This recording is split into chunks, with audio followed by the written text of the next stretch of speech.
Hello everyone, welcome to today's webinar. Today we've got Owen Evans, the CTO of Timely, talking all about how to lead teams, manage work, and all of his experience in some different startups and working remotely and all those kind of things.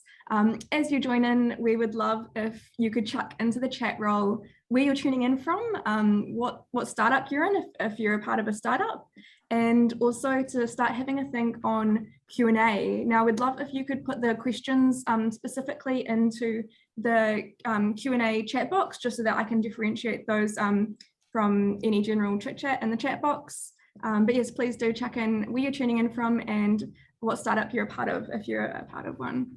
Otherwise, I'd love to hand over to Owen to do a bit of an intro on himself and his background, and then he's got a bit of a presentation as well to go along. So welcome, Owen. Hey, thank you so much. Hopefully everybody can hear me and see me. Maybe not, maybe you don't want to see me, that would be awful. Thank you so much for inviting me along to speak to you all.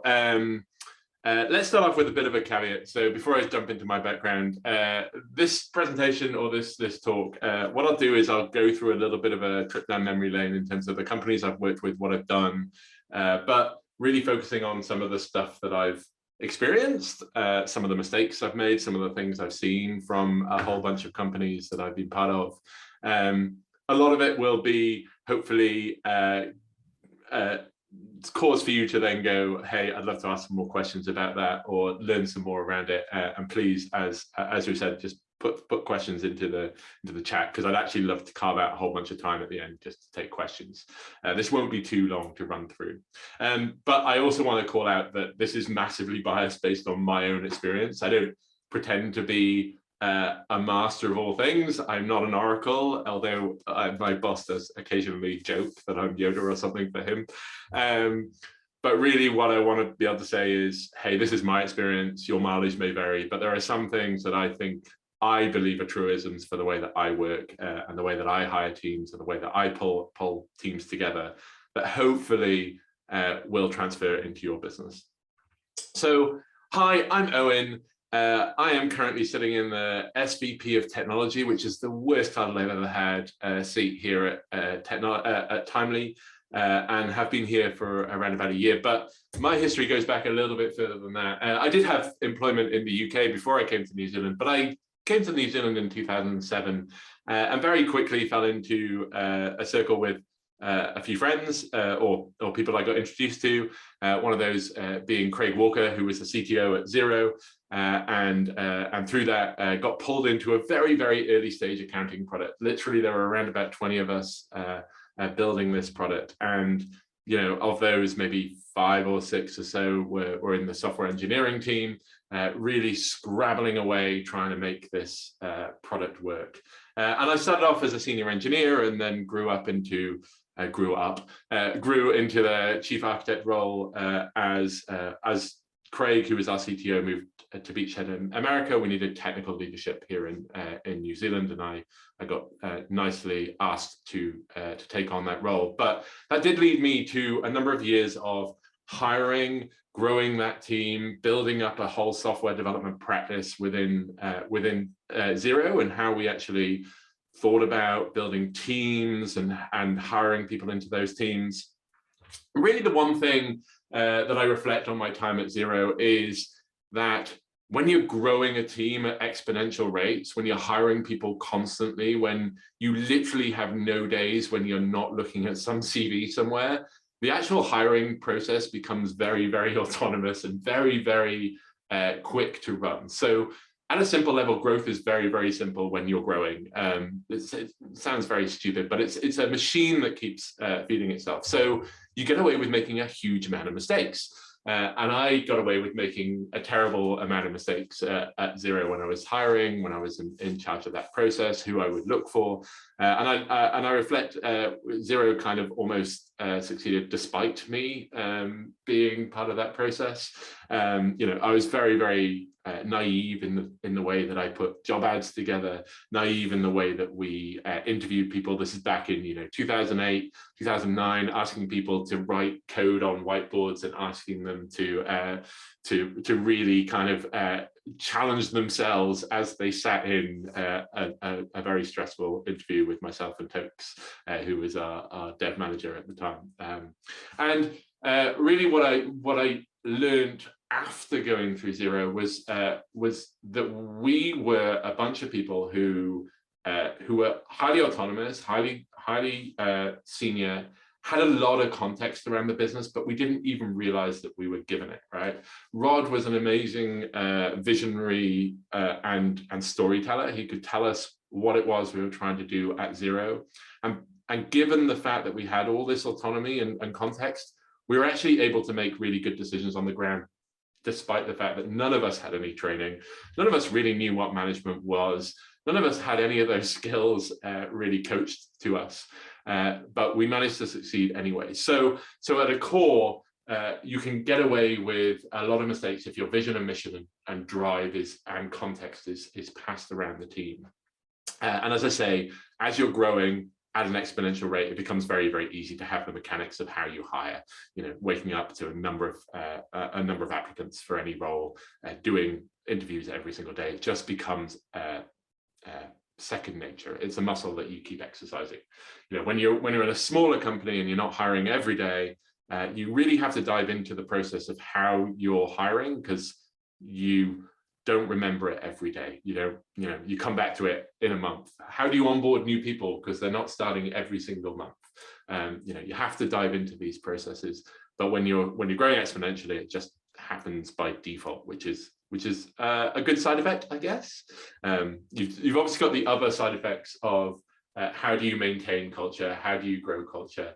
The biggest thing that helped us at Xero was Rod's vision and very much openness around where we're going with the business, what we're trying to do, what the next goals are, literally standing up at all hands and getting nudged by CFOs or whoever, and because Rod would tell us something that wasn't particularly public knowledge, but he would let us know, because that helps us set context and helps us make decisions, and we're incredibly trusted on the ground.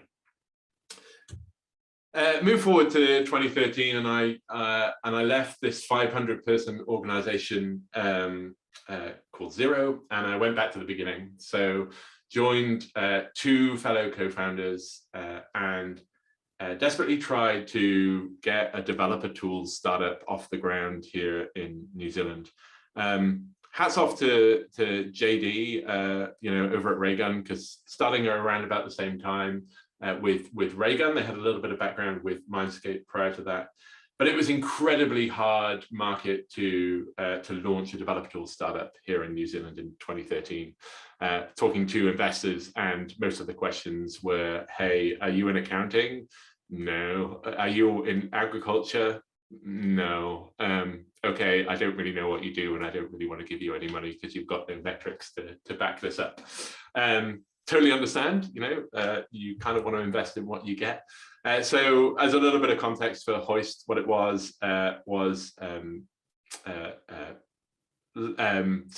low code before low code even existed. So if you think about things like Azure Function or AWS Lambda, it was that before those things even existed. And I certainly remember being in San Francisco pitching to Microsoft and to Amazon AWS around what this was, and product managers glazing over, not really understanding what it was. But I now know secretly maybe they were working with a team back in their head office who was building their own vision of this.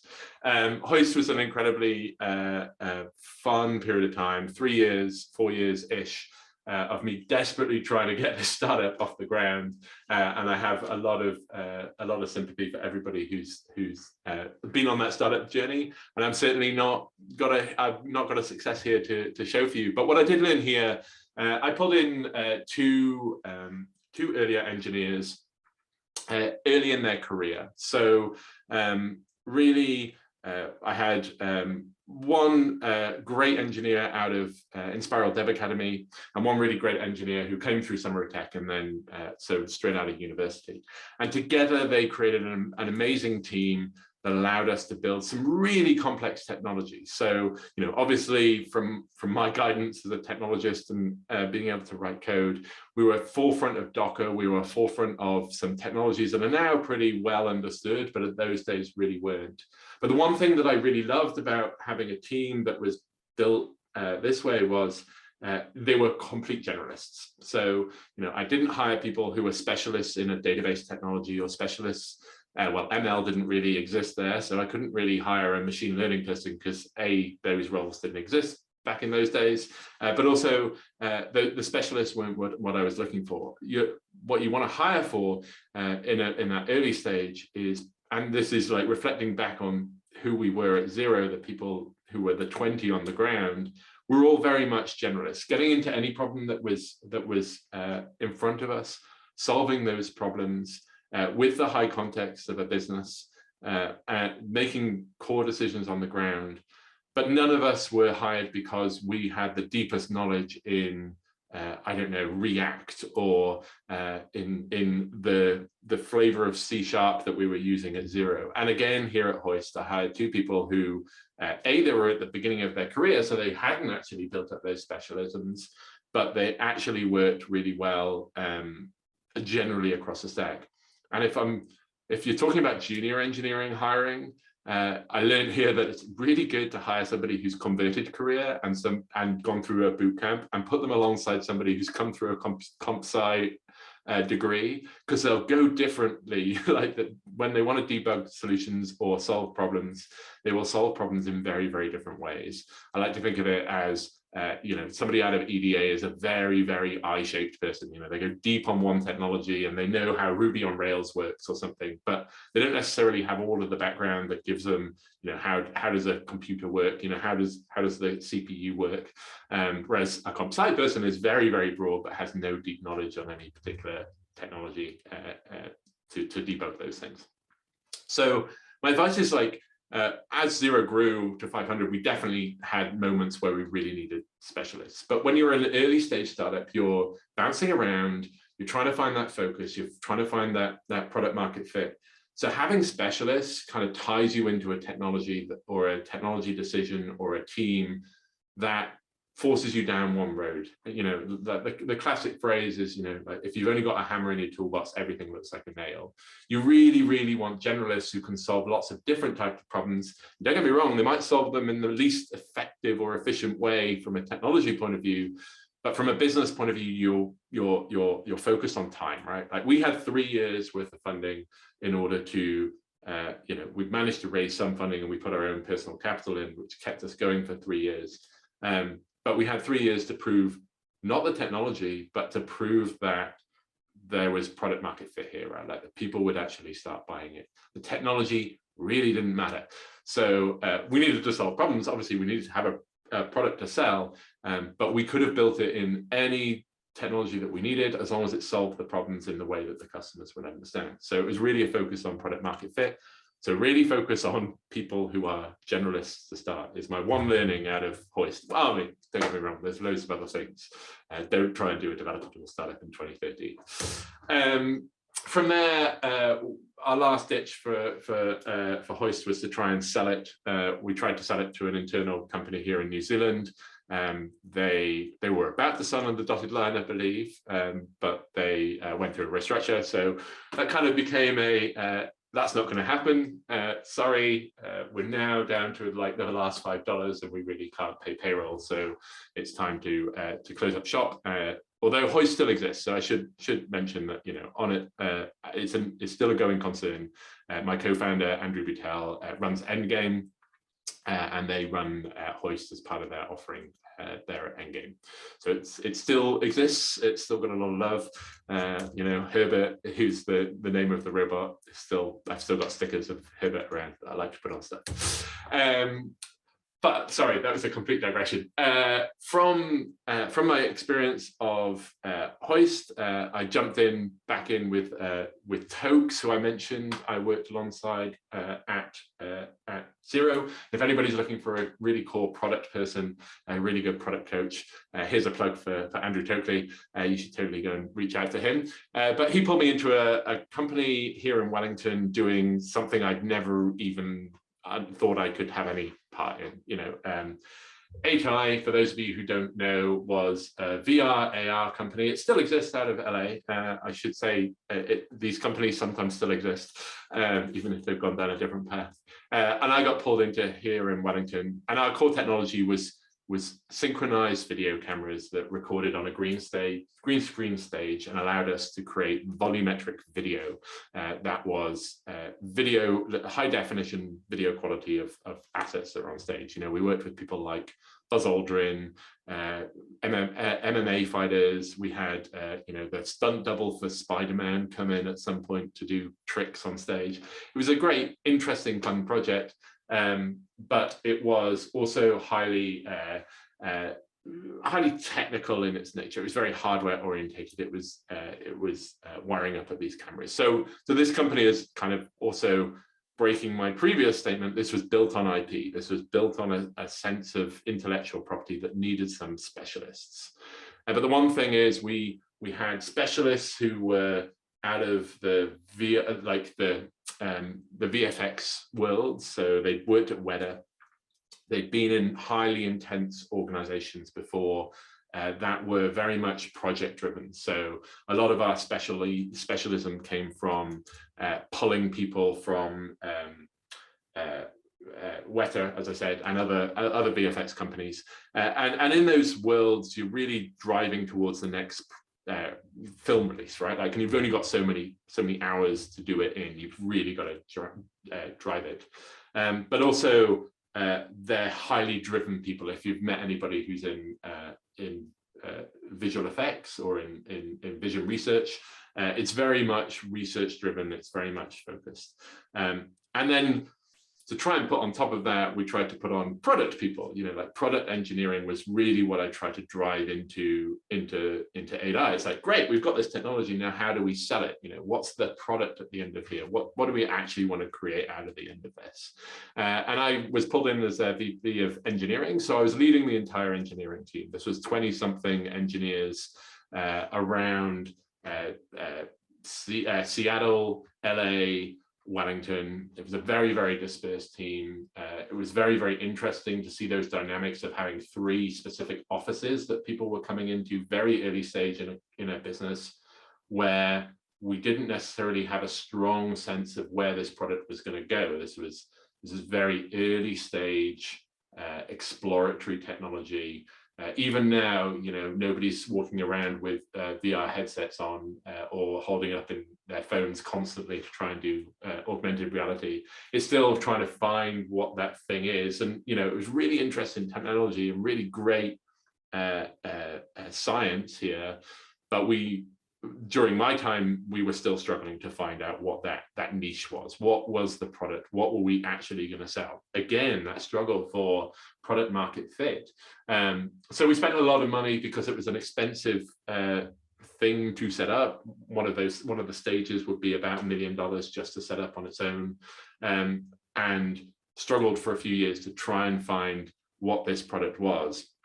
But through that, it was these 2 different types of engineers, and I don't want to paint with a broad brush, but it was really interesting to watch visual engineers, so visual research people with product engineers, and how they approached problems so very, very differently. And also how one team, like my product engineering team, were very used to fast feedback, high feedback loops, agile processes, where they would make mistakes very, very often and get lots of feedback on those mistakes and learn from those mistakes and move to the next stage. Research is the same. You set a hypothesis and you try and prove it, but you don't necessarily do that in quite such a rapid release manner. You don't give it to the users. You don't actually show the end user what your research has led you how much research you've done to lead you to the end goal. And working those two teams together, it was really clear to me that they weren't working well together because they didn't understand each other, and they didn't give each other a huge amount of psychological safety to really call each other out, or even call us out at management. And the one thing that probably led to us having to make a correction at 8i, where my final act at 8i was to let a whole bunch of engineers go and myself at the same time, and that's an awful process to have to go through of a restructure. But the reason why was because I suspect nobody had that psychological safety to actually talk to us and tell us what was going wrong. Whereas previous companies I've looked back on and I'm like, yeah, I would even sit down with Rod occasionally and say, hey, we shouldn't be doing that. We should be going in this other direction at Xero. And I've taken feedback at Hoist from the early employees of, hey, why are we building this? Shouldn't we go over here and build this instead? That was never really apparent at 8i that we could have that thing. And it was really interesting how quickly psychological safety is broken down by behaviors of managers and leaders and teams around you. We're driven trying to get to a product market fit, or even a product properly for 8i, and we were driving forward, and we were maybe not creating a space that allowed that feedback to be heard. So for me, this is like one of the core failure modes is if you create such a driven environment, but not a safe environment, then you don't really hear the signals on the ground that will allow you to make correction much, much earlier. And as I've said, all of the struggles of startups are really to find that product market fit, find out who those first customers are, find out whether it's actually going to drive growth from here. And you need to be taking feedback from everywhere, and a whole bunch of golden feedback is from the team that you're hiring and the team that you've got on the ground. So from there, I took a little bit of a sabbatical, went down the South Island, actually toured the South Island for the first time, and realized that one of the things that I'd not had great experiences with was these distributed offices that were all over the place. Xero had Wellington, Auckland, Canberra, Seattle, London by the time I finished. And there were engineers in all of those different areas who didn't necessarily talk well enough.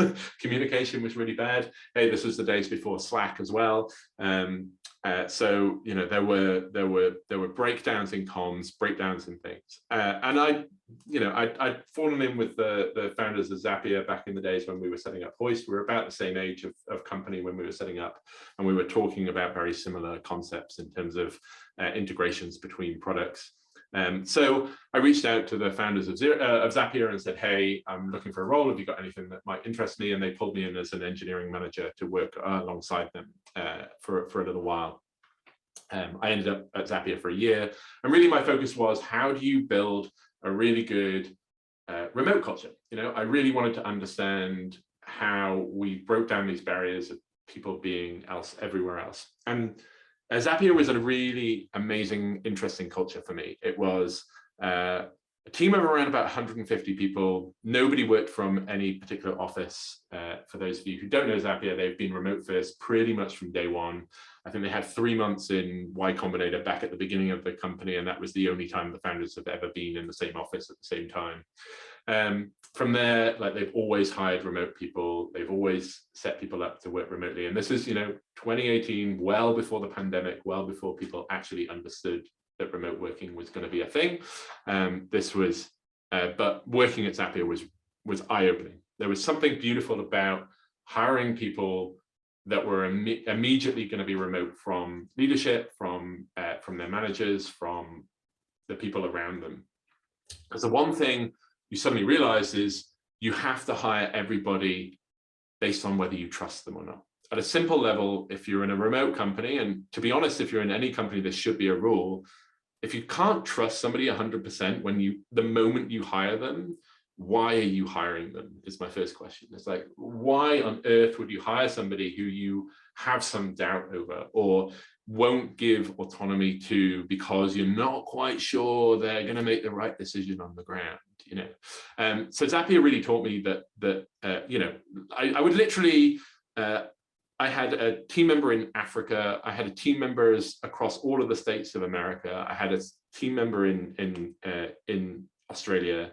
I would never be able to really catch up with all of them at the same time, apart from the one time a year when we all got in the same room. But we built this massive trust based team where everybody trusted that everybody else was getting on with their day. And we've all got kind of used to this now a little bit as we've all gone to pandemic style working. But I do like to say that, you know, working remotely in a pandemic is certainly not the same as working remotely. You know, there's still that overall anxiety that doesn't actually exist because of remote working. It just exists because there's this global thing going on at the same time. But working remotely for me taught me a whole bunch of skills around, you know, how do we do really good written communication as leaders, as people who set up teams, hire teams, manage teams, grow teams.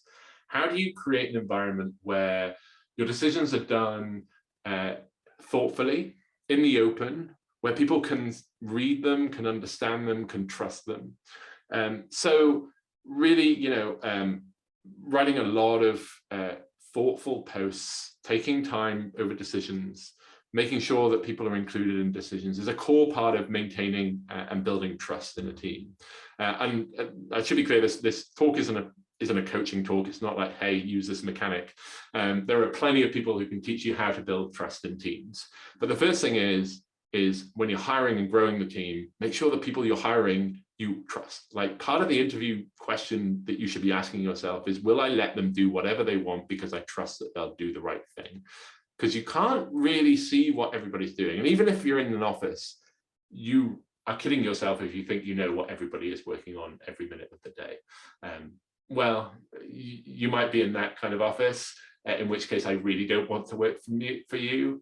So let me know if you're that kind of person, because you're probably not somebody I want to work for. But really, it's also not the way that most people want to work nowadays either. I think we create really good, high-performing engineering teams, technical teams, companies, by empowering trust and autonomy and decision-making on the ground. Because the cost of a decision made at the coalface, right at the moment when somebody's actually seeing the problem, if they can make a decision right there and then, and it's going to be the right decision because they've got all the context and all the trust, man, you're going to save yourself a whole bunch of time. And the one thing as startups, the one thing as early companies you don't have is time. None of us have any time, right? We raise money, or we have capital. That capital is all just to create time. It's to give us a little bit more time in order to get to the point where we're actually a business. And or otherwise we would call ourselves a business and not a startup.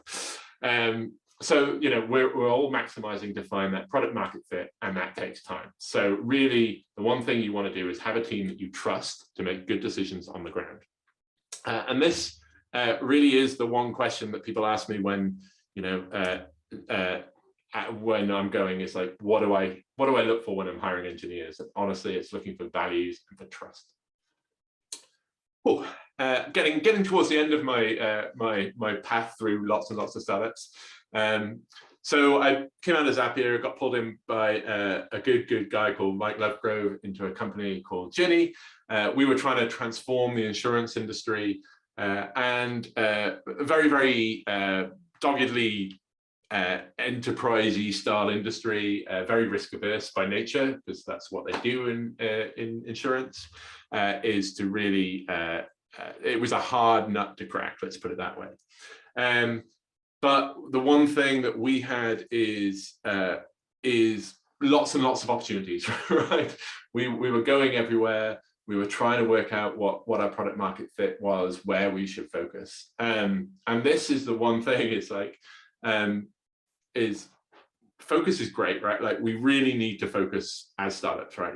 Solve one problem well. Don't try and solve 50 problems and do them badly, because you'll never work out which one is the one that's actually going to take you further. I'm a strong believer in focus being the one thing that gets startups through to the next stage. Is you focus on a problem, you've gone deep on that problem, and you know what that focus is. Obviously that focus can shift, but only ever do one thing at a time. Never try and do 50 million things at a time.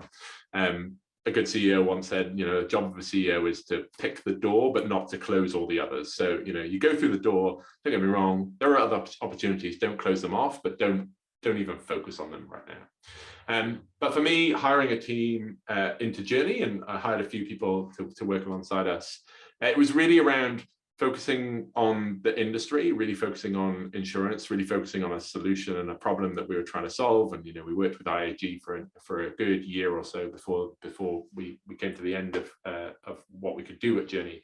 And the key of focus is that it gave us a really good story to hire new people in, right? Like I was able to tell everybody why we're here, what we're doing, what the outcome should be, and people were bought into that vision, mission, and drive. So, once you've got that, you can sell autonomy on top of that, and then, maybe a good enough salary that people will take a hit on their current salary, but want to come to a startup because you've got that vision, mission, and drive. The one thing that I made a mistake on Journey, and I think I'd hope Mike would agree we made a mistake on, is probably losing the focus on measuring whether we were making forward progress with that focus, right? So, you can focus on a problem, but are you actually going forward and solving that problem? But also, what's the risk? What's the assumptions that you've made back here that aren't necessarily true yet? So what I would say is, like, well, as you're building the team, keep them focused, keep them understanding the focus, but really keep trying to measure whether you're making forward progress as a team and getting to the point where the product market fit will come. Nearly there, because this is me now, right? So nowadays, I am Senior Vice President of Technology, as I've said, which actually just means CTO of Timely. Timely, we're in the business of selling a system of record for hairdressers and salons so that they can take bookings, make appointments, take payments, those kind of things. We're a team of 140 people from the UK, Australia, and New Zealand, and we're now part of a company called EverCommerce, which is US based, which is super interesting. For anybody who's not been through an acquisition, that's an interesting process to go through. You lose autonomy over certain things, and you gain a lot of security in other things. But hiring is also still an interesting proposition, right? So, the problem of growing teams and the problem of making sure that you've got a great place to work doesn't stop just because you've hit an exit moment or you've hit the next phase. We're still hiring roles, we're still growing a company. This is still a challenge, ongoing challenge of creating a really core autonomous team that allows decisions to be made on the ground really, really simply and easily within the context of a wider group.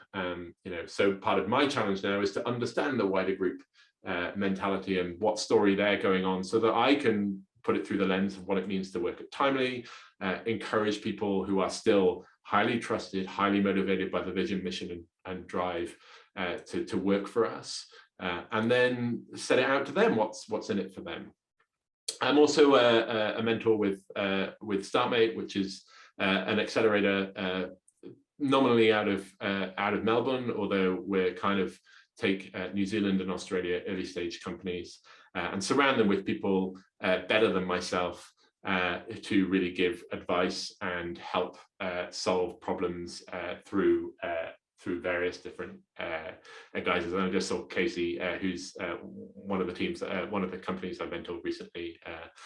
So really helping them not give a different perspective on their problems at early stage startup life.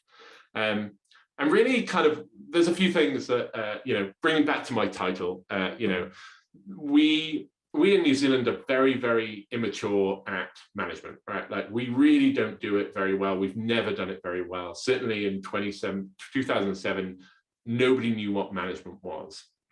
Well, obviously people did know what management was, but really when you're starting a tech company or when you're starting a startup, you're like, hey, we will never, ever need managers. We don't need managers. We're all awesome.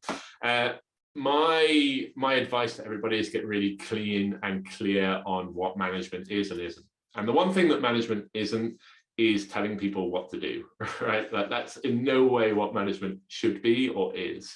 It's about managing the work that's available to do, right? Like, it's about creating an environment that people can do great work. And then suddenly you find you're a manager, and then your job is no longer to do the work. Your job is to keep that process going, to keep the environment that people can do great work. Michael Lopp is a great engineering leader, and he sums this up really, really well in one of his books. And it pretty much says that. So I butchered what I was trying to say, because I wanted to kind of quote him, which is the role of a manager is to not do great work, but to create an environment that great work happens. And I think the one thing that I would love to inspire startup people to do is to have confidence that they don't need to know what's going on with every single person on every single minute of the day. This need to control everything is against the purpose that we want to create when we're in small companies. You, as a startup person, probably never wanted to be micromanaged, never wanted to be told what to do. Instead, hire people that you trust. Give them a huge amount of context, give them really good vision, mission, and drive, and the rest will follow as long as you're focused on solving a problem for somebody in the market. So yeah, that's kind of what I wanted to go through and give you a little bit of background. Hopefully that was not boring. I'm not going to say interesting, but hopefully not boring. I'll stop sharing my screen. Wow, awesome. That was such a great presentation. Thanks so much. That's so much good insight, and I'm sure a lot of questions coming through as well. So to kick off, first question, what's the optimum number of people to report to you and size of teams, etc. from Richard? Yeah, totally. And thinking has evolved over time in my head, right? Like, and then there's phases you go through as a startup, as a team, as a tech team.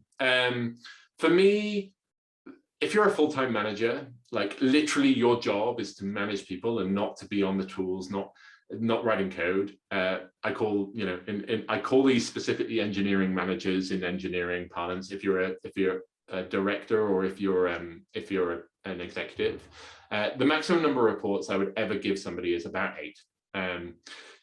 Once you're a full-time management, the interrupt cost of being able to solve problems and create an environment and to be focused on the things you should be doing as a manager is around about 8. You can stretch to 10 if you're a really experienced manager, and that's okay. However, if you want to be on the tools, which is really what you want to do when you're an early stage startup, is if you're a CTO or you're still writing code, if you're the chief marketing officer, you're still probably writing copy, writing campaigns, getting them out, then really your maximum is about 3, to really be able to have enough time to do the do as well as get interrupted and give them really good guidance and feedback. You've got to make you've got to make compromises. You're always going to, because there's a limited amount of money and you've got to get enough people on the ground and you've got to give them forward progress. There's a huge amount of leeway you can get by having a really core, constructive, open culture where the management burden can be shared a little bit. Most people who come into a company and the value they'll get from managers is, hey, what do I do to improve my experience of working here? Hey, how do I grow as an individual? What kind of challenges should I get involved in? And then from a manager point of view, the best things to get involved in is, hey, you two need to go and talk together and solve this problem in this way. Hey, here's the direction we're going and the problem we're needing to solve, and here's why, and here's how we know it's going to be valuable. It's really a manager's job to set lots of context. Like, that's really the only job of a manager, is to set high context. If you want one tool for management and getting better at management, get a coach. Like, honestly, get a coach. It's especially if you're an executive or in senior roles. There are plenty of really good coaches in New Zealand, in Australia, and in America. Go out, reach out, find somebody who you gel with a little bit. But honestly, coaching was the most important thing for me. I had 1.5 years of a highly effective executive coach that taught me all of my problems. It's kind of like having a therapist, but very much focused on work. Although sometimes the person you bring to work is very much affected by what you do outside of work and how you approach problems. As a manager, you've got to be hugely self-aware. And the best way to do that is to get somebody who can call you on those things. And to me, coaching, and I've coached individuals, I coach executives around the place, and in no way am I plugging my own skills. I'm not looking for work. But that kind of thing is just a really valuable way to get a sounding board, because you're not going to find it in your business, because there's always a reason you can't be open with everybody in your business. Yeah, sorry, I diverted the whole question into something else. So sorry. No, that's so much more good insight, and that is really good advice. Yeah, so to get a coach. A question from Gary. Hi, Owen, could you elaborate a little on the backgrounds of the generalist hire you suggested? Yeah, so most of us are building SaaS products nowadays, right? Like most technology businesses are in SaaS. There's very few people delivering software to an end user, unless you're in deep tech, right? So this is where my hey, your mileage may vary sticker kind of comes out. If your core IP is machine learning, like literally, hey, I've written an amazing model and algorithm that is there, then you probably don't need a generalist. You need that specialist who's working on that core IP until it's good enough, right? But actually, the IP is very rarely what the people buy. It's the productized IP, right? Like it's the packaging around it. It's the IP is really, really important, but you really need to be able to put it to market in a way that makes sense for people or is usable for people. And in that case, for me, a generalist is somebody who knows enough around about all of the core technologies to get a web application out and running. So usually they'll know a backend, a front-end technology, and they'll know enough about databases to run something in. Then they'll know really how to debug something. So they've built a web app, they've put it out, and that's kind of enough skills for somebody to be called a generalist, right? Like if they haven't only focused on database performance, or they call themselves a SQL Server guru or something like that, that's not a generalist to me. But somebody who's happy to roam, they might not be really, really good at front-end technology. They might not, they might prefer, like myself, I prefer to be back-end because, honestly, my CSS is not the best in the world, but I can do it and I'm happy to do it. And people like myself, I would call myself a generalist because there's no one technology that I'm going to be better than anybody else at. There's always people who are better than me at most of the technologies that I work in. There aren't as many people who can do all of the technologies all of the time, right? Like I can dive into infrastructure. I'm really keen to learn that stuff, keen to learn back-end technologies, keen to learn front-end technologies. I've worked in React, I've worked in Vue and all of those kind of things. So that's what I mean by a generalist. Doesn't really matter about the background. It really matters around what they're wanting to do, right? Like it matters that they are happy and they are confident to roam around the application because they're going to have to. They're going to have to go into all of these different things. Cool, awesome. Question here from Jim. Thanks, Owen, this was awesome. Could you comment more on the hiring process and people that you decided not to onboard? You mentioned the trust factor, but perhaps you can embellish on other aspects to decide against an individual. This is challenging for me. Thanks, from Jim. Yeah, totally. Hey, Jim, thanks for the question. So hiring process for me, I have a pretty set hiring process nowadays that I tend to follow most of the time. So first of all, I have a team now, so it's organized for bringing somebody into an existing team. When it was an early stage startup, my goal was first of all, I would have a catch up with them. I would talk to them, and I would go, what's the rubric? So what's the decision I want to make here? And I would write that down beforehand. So, I want somebody who has this skill and that skill, or has that experience, right? I want somebody who has worked in a high pressure, uncertain situation before. Like startups are highly uncertain, highly unstable. There's no confidence that you're going to be around in 3 years' time. But the flip side of that is I want somebody who's incredibly driven to be autonomous, to make decisions, to have some seniority, and to really build teams around them, right? Like that's the kind of people you want to hire at early stage startups. So for me now, I do a screening call at the beginning, and I talk around, what's my vision, mission, and drive. and then talk to them about what's their motivation. For early stage startups, it would be very, very simple. It's like, here's the vision and mission of the company. Here's kind of our runway. You know, I would be very, very blank and open and honest and say, this is what it's looking like. We've got like, 12 months of salary in the bank. We can guarantee that much, but that's about it. We're going in all these different directions, but on the plus side, here's all the things I can offer you, and making sure that they're aligned to that. The worst thing about bad interviews is if you ever missell the opportunity, or you're like, hey, this is an amazing rocket ship, and really you've got one person on the ground and 3 customers, and it's not rocket ship yet. It could be, totally sell what it could be, but don't lie and say it is what it isn't yet. Because the reason why we do that is because we're uncomfortable with the reality of where we're at. So own the reality, know where you're at, know what you're doing, and hire people who are motivated by that. The reason why you'd say no is because they are uncomfortable with uncomfortableness. They're uncomfortable with you at a simple level, like you don't know what they're saying. Like they might give the right answers, but I'm going to sound like you know it when you see it, but sometimes through the communication of an interview, you're like, I'm not really sure I understood what he was trying to say, or they were trying to say, I should say, sorry.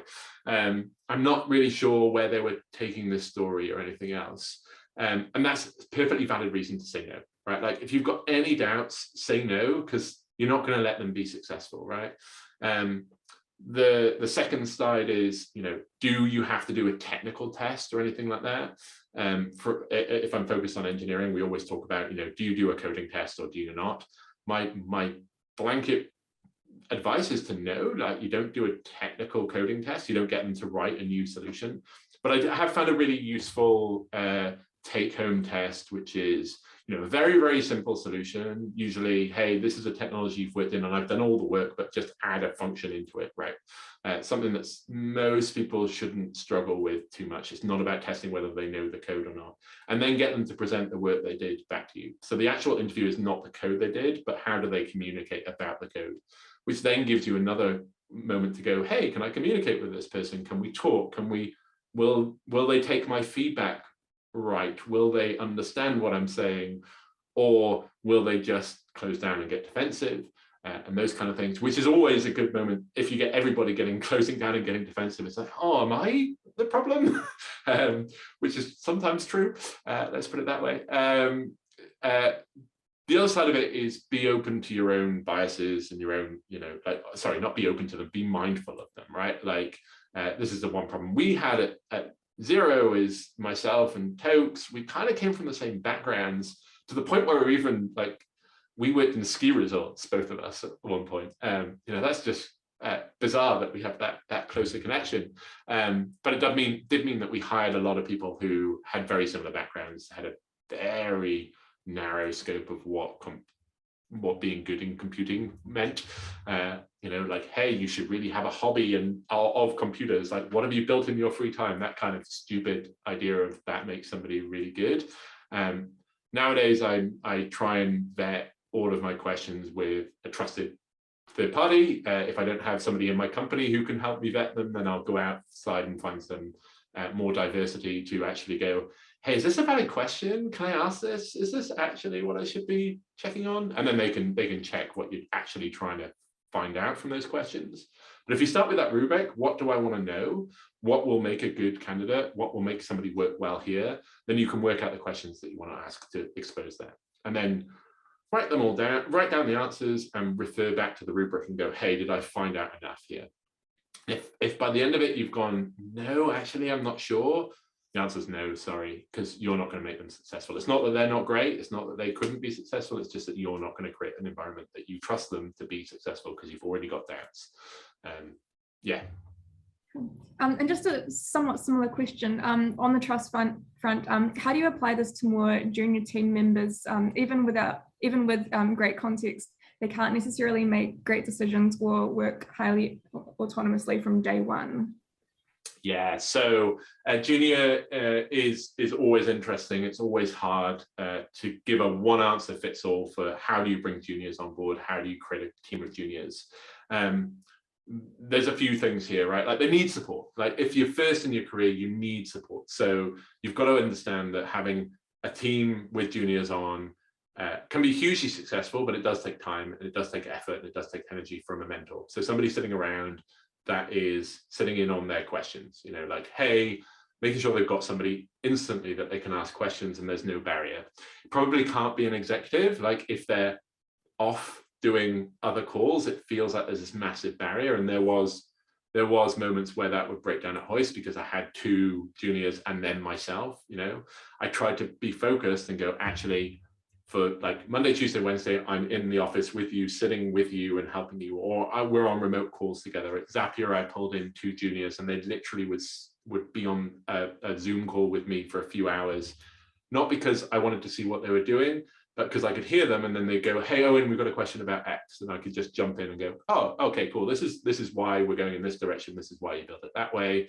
These are the things. So you do need to have some way of answering those questions.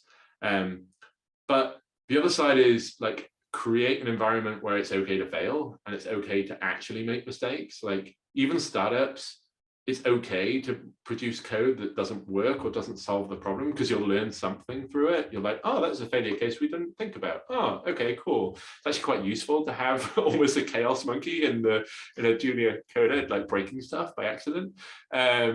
So the other side is, you know, like have systems and processes that allow you to fail and roll back very, very quickly. So, you know, this is a core mantra of DevOps. And if you read Accelerate, this is what, you know, drives high performing cultures, is how quickly you can release code to production, how quickly can you recover from failure, you know, and, you know, really focusing on those systems and processes and getting those into place so that you've got a safety net. And then it doesn't really matter if a junior comes in, makes a mistake, pushes it to production and something breaks. It's like, oh, okay, cool. You learned not to do that again. Let's pull that back.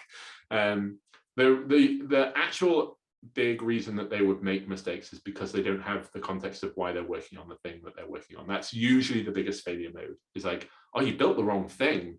Not that you built it wrong, but you built the wrong thing.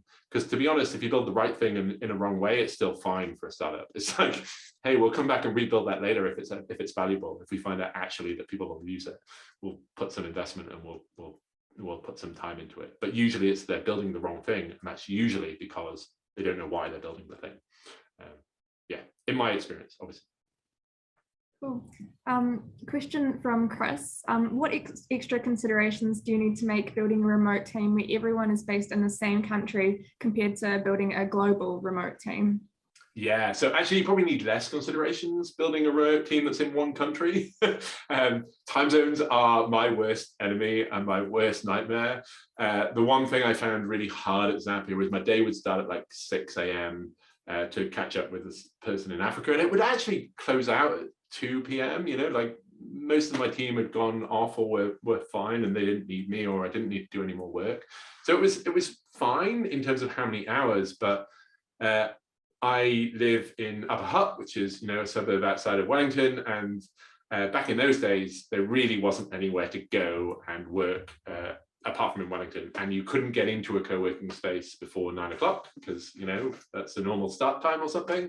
So it became very isolating from community around us.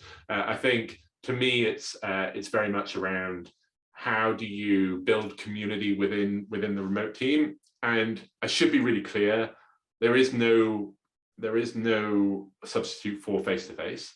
Like Zapier, we used to get people together once a year. Here at Timely, we get people together twice a year, once a year for the whole company, and then another time for just our engineering team, and then quarterly for their teams. Because you know, there's recently been a study that face-to-face is really good for generating ideas, and then remote is really good for selecting which ideas was actually the good one.